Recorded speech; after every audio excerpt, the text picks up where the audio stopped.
suppose your original initial sell-off is this.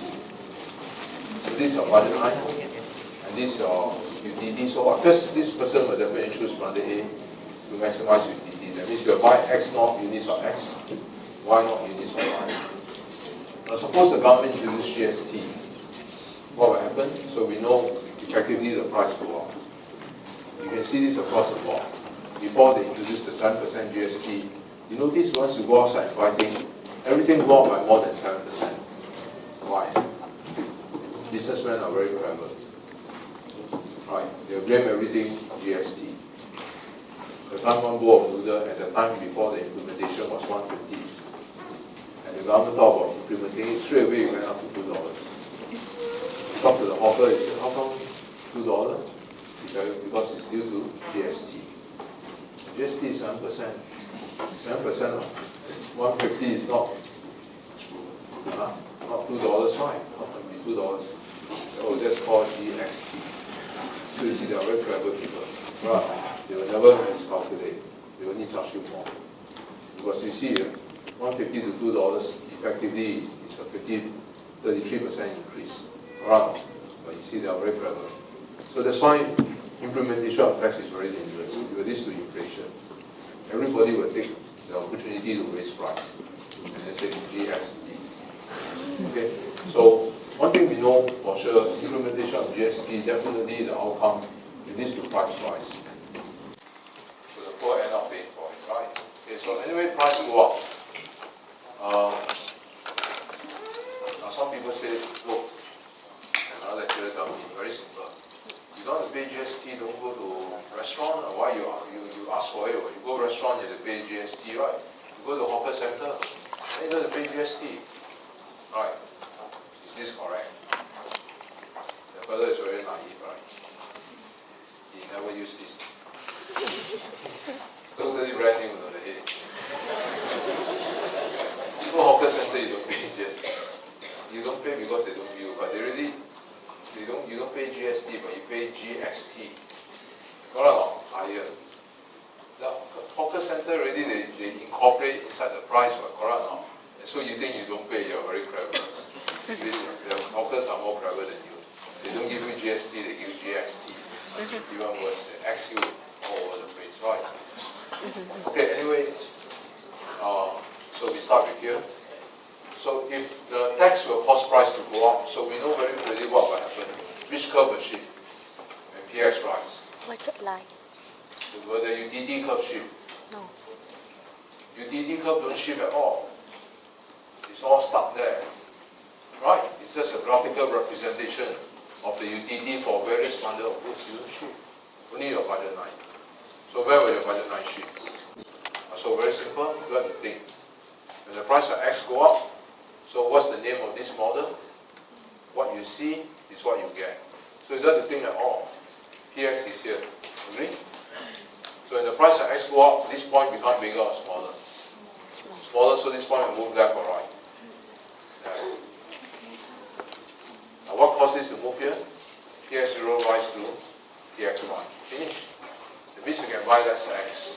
That's all right, with the same income. So when the price of X rise, will this point change? There's no PX here. Right, what you see is what you get. So this point stays the same. So essentially, if you want to draw a straight line, you need 2 points. Now this point becomes here, this point stays the same, right? Very simple, Y never change. After all, you're spending all your money buying Y, right? Who cares whether the price of X rise or fall? So it's still the same, so if you join them up, you get the budget line. Okay? So that's the position of the budget line. Now, wherever a person consumes, once his budget line is this, he will choose where? Tangent point. Exactly where? Very simple. Your first utility curve is this way, the rest will be the same shape, same size. So for sure we know we will choose B. Okay. Is this person now richer or poorer? Huh? Is he richer or poorer? Is he better off or worse off? Worse off. Why worse off? Because his utility is lower. So utility is used to measure your welfare. Alright, it's worse off. Now, how can we make sure that it's not worse off? If you base on Hicks' definition of real income, remember we have Slutsky and Hicks. But normally we don't look at Slutsky because Slutsky is wrong. Right? Slutsky, the name will tell you it's not right. I think so. Otherwise, why your intro you use Hicks? Why don't you use Slutsky? Certainly right. I think so. If you look at your intro, you can still remember. I can still remember. How can you not remember? We use Hicks all the time, right? We don't use Slutsky. Okay, so if you base on Hicks' definition of real income, you are poorer because your utility is lower. Right? Because Hicks based your wealth on your utility. According to Hicks, the higher your utility, the richer you are. The lower your utility, the poorer you are. Understand? So if you base on Hicks' definition of real income, how can we make sure that this guy is not poor? Based on Hicks. Of course, Hicks is also another nuts. Right? It's crazy, you know. Utility is supposed to measure your satisfaction. The original intent of utility is to measure your satisfaction. This crazy guy going to take utility and use it to measure your wealth. Right? Utility is not meant to measure your wealth. Utility, in the first thing, it was designed to measure your satisfaction. How satisfied you are. Understand? And then you have this person, Hicks, who has nothing else to do. You go and borrow this thing called, you saw this utility curve? Go and borrow it and go and use it to measure your wealth. That's all. So according to Hicks, now you're poorer because the real income is used to measure your wealth. It's lower because the utility is lower. So if you base on Hicks, what should we do? He's poorer. So if you want him to be poor, you have to compensate or decompensate him. Compensate, that's called compensating variation. Understand? It's the amount of money to make sure that you are not poor, to restore you back to your original well-being. How to restore? Given that here you are poorer, your real income is still one, right? So from here, the government should give you a subsidy, a lump sum subsidy or income supplement, give you some money. Now once the government give you some money, what happened to here? Your income rise. And if your income rise, what will happen to this budget line? So it will shift to the right, barrel shift to the right, shift until you are not poor. Shift until where? Here. Until it's tangent to you not. Then you are not poor. So how much money must the government give you? Increase your income until here. You understand or not? In other words, the process is something like this. If you do not understand, you see. The process is something like this. You are poorer, so the government increase your income. Now, if your government increase your income until here, are you still poor? Based on Hicks, you are still poor because you cannot get back the same welfare as before. So therefore, you tell the government, that's not enough. Because they increase my income further. And so you increase income further, this line will shift further to the right. Is this enough? Sure. Because if your budget line is here, where will you consume? On all budget line tangent point. You are C. So you get back U0 as before, so not poor anymore. So how much is the compensating variation? They have to increase the income by this amount. Then you are not poor. This is called the compensating variation. It's the amount of money that's required to restore you back to your original welfare. Of course, you know if it's Slutsky, then you should restore until back to point A. Then you're not poor. Because Slutsky measure real income by the original budget A. Right? But for Hicks, he measure by utility. Understand? Now, of course, you don't think Hicks is stupid. All your consumption function, investment function, all those that you do for government function, export, import, right? All these are not designed by Keynes. Hicks is the one who write all the mathematics. Right? Hicks is a very intelligent person.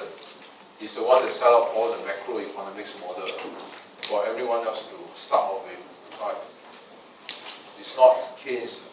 Keynes claim credit. Actually, Keynes just asked Hicks, which is a very good mathematician, to write everything. So Hicks just write everything and then ask Keynes. Keynes, is that what you mean? So can you just look at it? Yeah. Okay. Does that mean that your consumption function is this? The investment function is this? Can you just look at it? Yeah. Keynes is just a stockbroker. I'm not very sure you understand the mathematics, but he's just... So Hicks is a very intelligent guy. Understand? Hicks is the one that formulated all the thousands of consumption functions that you use in your intro econ. Alright. Your intro econ, the consumption functions, there are a few hundred. You have to design yourself. So they're all started by Hicks. Now, so this is the amount of money. How much to compensate? This amount. So now it's not poor anymore. Okay? Now, of course, but what has this got to do with welfare? What has this got to do with GST? So now we have a problem. How to relate Hicks to GST? If you talk to Keynes, Keynes will say very simple, yeah, it's correct, right? But what's the meaning of this? So far we spent so much time talking about this compensating variation, right? But what's it got to do with your GST? The GST make this person poorer by this amount. Right? This is the monetary value. When the government introduced the GST of 7%, how much is this person poorer? This amount of money. His income is reduced by this amount. Why? Because with the GST you become poorer. You start here, you end here, right? And so to make sure that you're not poor, the government got to give you this amount of money. Once the government gives you this amount of money, are you still poor anymore? No. That means the GST impoverish you by this amount. In terms of monetary value, the GST reduce your income by this amount. How I know? Because when the government gives you back this amount, you are not poor anymore. You understand? So that's why the compensating variation is used to study the monetary implication for your income. It's no use to say, okay, the GST reduce your income, make you poorer, right? Reduced by how much? By this amount. In relation to the GST, we are talking about tax, alright? How we know? Because when the government gives you back this amount of money, you are not poor anymore. Clear or not? Okay, any question? So, in other words, if you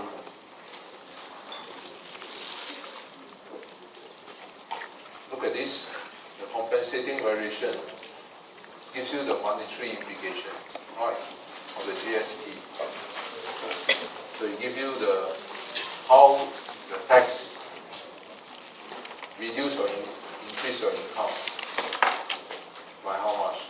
The compensating variation is equivalent to how much the tax increase or reduce your income. It gives you this monetary value. Right, the monetary value of the tax effect on your income. So the compensating variation is this. We know it gives you the monetary value.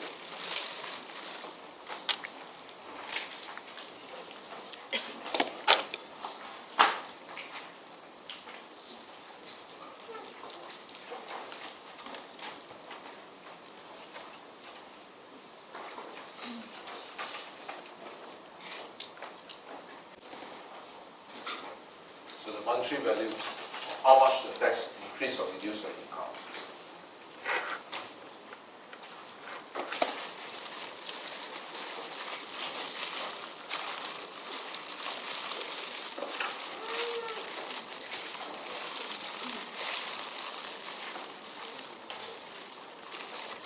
Okay, so